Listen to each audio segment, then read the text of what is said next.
harvesting cotton in southern India. The farmers have specialized in cotton growing. They want a share in the white gold business. A good harvest brings in more money than rice, grain, or vegetable crops. That's why most farmers have switched to cotton.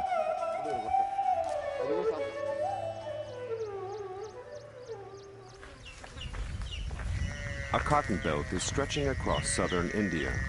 The people in this region have become dependent on a good harvest, on the fruits of their labor.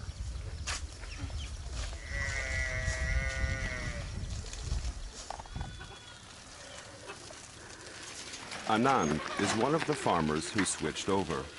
He gave up traditional agriculture and hopes to make a lot of money fast. Things look good for him. He inherited his farmland from his father, so he doesn't have to pay fees to a landowner, like so many farmers in the area. Anand remembers how it all started.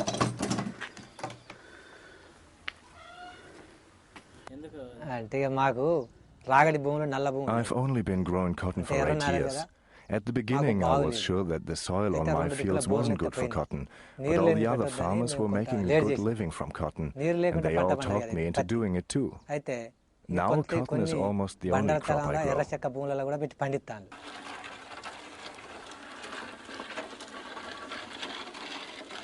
Day after day, Anand works in his fields tending to his crop. His most important tool is the canister with the pesticide. Last year, 2/3 of the harvest were destroyed by worms. He tried to kill the pests with insecticide, but it didn't have any effect. The worms had grown resistant to the poison, and they survived. The failed harvest was the ruin of many farmers. Anand lives with the fear of meeting the same fate. He couldn't withstand another crop failure, so he sprays his plants every day and after every rain. The poison doesn't just land on the plants, it lands on his skin too. The pesticide is called monocroptophos, a phosphor-organic substance that is dangerous for humans.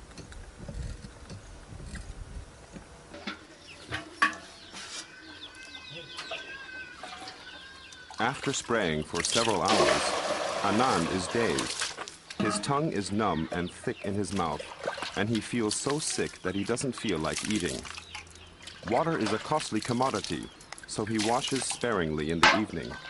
But cold water can't wash the poison off. Inevitably, it works its way through the skin into the body. But Anand doesn't give it much thought.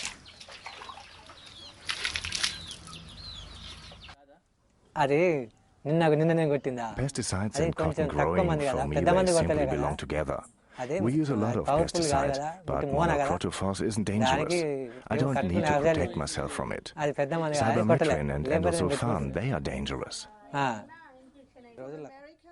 He lets his wife bring the really dangerous pesticides. I see, so monocroptophos is not so dangerous. He doesn't know what's printed on the containers. He never learned to read. Neither does he know the meaning of the red triangle with the skull. The American woolworm and other pests have long become resistant to most poison. Many pesticides should actually be taken off the market.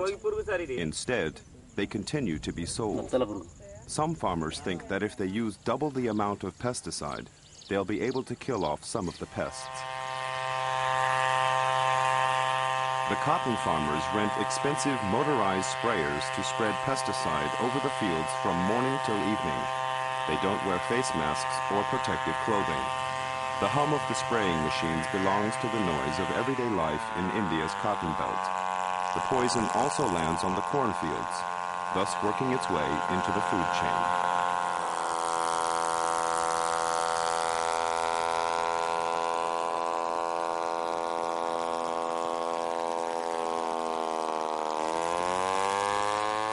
The professional sprayers literally bathe in chemicals.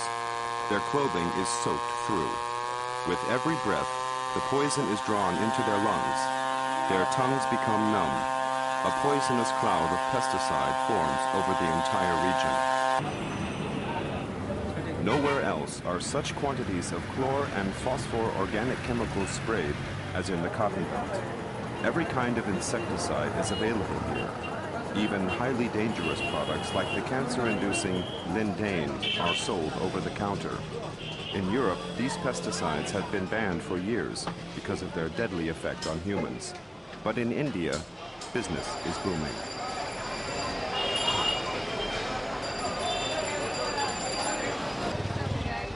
Renowned international chemical companies such as Novartis, DuPont, and Bayer have moved their production to India because here there's a market for these chemicals. Bayer's pesticide sellers in India know about the ban in Europe, but business is business. New products are constantly being stocked. They're supposed to be highly effective. The pests haven't become resistant to them yet. Anand also needs more effective chemicals. The newer they are, the more expensive they are. For example, Avant from Bayer. For the farmers, it's just numbers. The harvest is often put up for collateral. Anand has to pay 3,500 rupees, $75, up front for the supposedly most effective pesticide. With his average yearly income of 4,800 rupees, $100, he has no choice but to incur more debt. His suppliers are happy for the fat commission they earn from Bayer.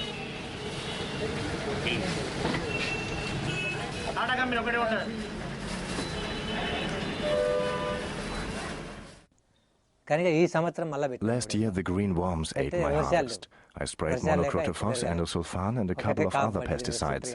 I went to my supplier and got new ones, but they didn't do anything either. Now I'm using Avant, but it's expensive, so now I've got a lot of debt. But the supplier wants his money, whether or not the pests destroy another crop. When the farmers run out of cash, they can buy pesticide on credit. Their debts grow too large to count. The last bit of land has been pawned. All that remains is doubt. Last year alone, 700 farmers committed suicide. They drank the poison that couldn't kill the pests. I lost my son. He drank insecticide to kill himself. I always warned him about getting into the cotton business. We are poor now. We've lost our land. My son left a wife and children behind. How are we all supposed to go on?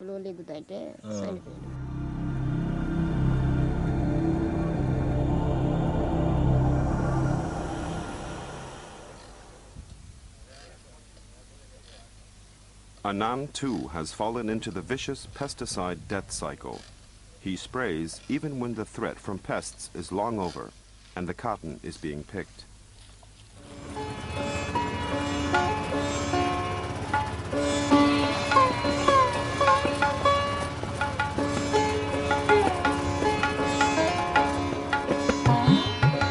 When the cotton has finally been harvested, Anand drives full of hope to the cotton market in Varangal.